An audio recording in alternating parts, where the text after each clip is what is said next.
I'm Sarah Dowd, and for the past 30 years, I've been living a lie. I've networked with international scholars, embassy officials, I've been on town hall panels, NLB's TikTok, and now I'm in this video, which is going out to the entire world. So you might be thinking, this person's definitely an extrovert. But here's the kicker. My Myers-Briggs type starts with an I. The terms introvert and extrovert were first introduced by Swiss psychiatrist Carl Jung in 1912. And no one is 100% on either side. Extroversion or introversion cannot be easily seen by how loud or outgoing a person is. While I can stay out interacting with the public for hours on end, once the party ends and the doors close, I usually find myself cowering in a corner to decompress. In the book The Introvert Advantage by Marty Olsen-Laney, it says that extroverts are less sensitive to dopamine. This means that they must continually seek out stimulation by talking and interacting with others in order to feel the effects of dopamine in their brain. Conversely, introverts have a higher sensitivity to dopamine, and too much of it can cause overstimulation, hence exhausting them easily. Susan Cain's book, Quiet, talks about how the early 20th century transformed people when they had to move from quiet rural towns to big, busy cities. This encouraged people to start behaving more boldly, and this era saw a proliferation of self-help guides on how to develop a more charming personality. Now, we live in a world meant for extroverts.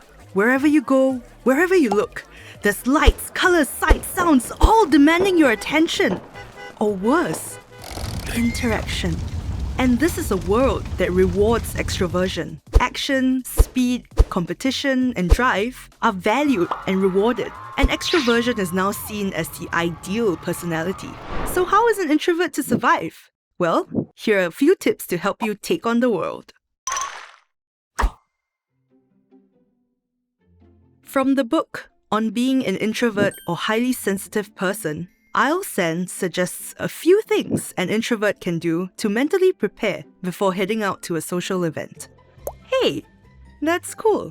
Where did you get it? No. Hey, that's cool. Where did you get it? Something you can do is to think about some topics that you're comfortable engaging with and that you can speak at length on. For example, what do you do for a living? Or, have you traveled anywhere fun recently? Having these topics on hand will help you ease your way into conversations. Preparation also means knowing your limits. Plan on a time to leave the party and communicate this with the host so you don't exhaust yourself beyond your limit. Now that you've planned it, put it into practice. But you don't have to suddenly hop on stage. Always try things out on a small scale first, before moving up to bigger challenges. Start by engaging one person, or asking questions in a smaller group first. Gain some confidence and build on it before interacting in bigger groups.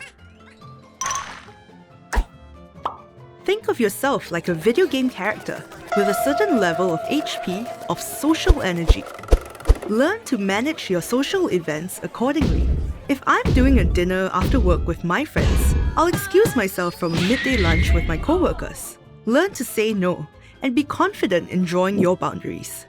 Do check out The Escape Manual for Introverts by Katie Vaz to learn some good ways of excusing yourself from social situations you'd rather not be in.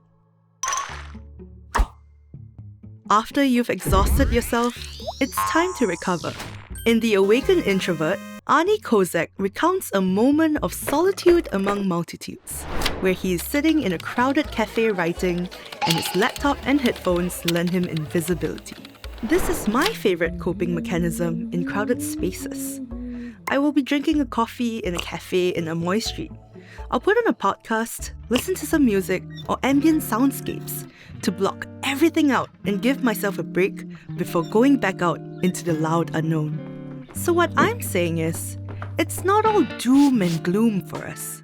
It's absolutely possible for introverts to survive and thrive in an extrovert's world You just need a set of skills in your arsenal to face the world out there. In fact, books like The Rosie Project by Graham Simpson and The Perks of Being a Wallflower by Stephen Chbosky all focus on an introvert protagonist coming to terms with their own self and their own quirks. These stories show us that introversion is not a setback, but a way to gain new perspective on life and find deeper connections with the people around you. So to all the introverts out there, keep your heads up and press on. And I hope the tips shared in this video will help you feel a little bit more ready to face the world again.